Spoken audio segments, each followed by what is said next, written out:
இப்போ நம்ம உடம்புல ஒரு சின்ன கோளாறுனா கூட உடனே டாக்டர் கிட்ட போகிறோம், டெஸ்ட் எடுக்கிறோம், மருந்து மாத்திரை எடுத்துக்கிறோம்.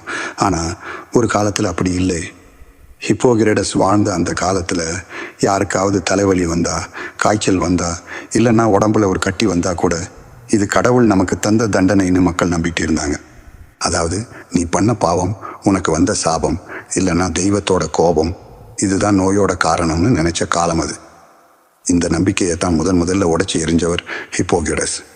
அவர் ரொம்ப தெளிவாக சொன்னார், நோய்கள்ங்கிறது கடவுளால் வர்றதில்லை, அது நம்ம உடம்புக்குள்ளேயே ஏற்படுற சின்ன சின்ன கோளாறுகளால் தான் உருவாகுது. இது சாதாரண விஷயமா தெரியலாம், ஆனால் மருத்துவ உலகத்தில் இதுதான் ஒரு பெரிய திருப்பு முனை. அது மட்டும் இல்லாமல் அவர் பேசினதோடு நிற்கலை. ஒவ்வொரு நோயாளிக்கும் என்ன ஆச்சுன்னு கவனிச்சாரு, அதோட உண்மை காரணங்களை ஆராய்ந்தார்.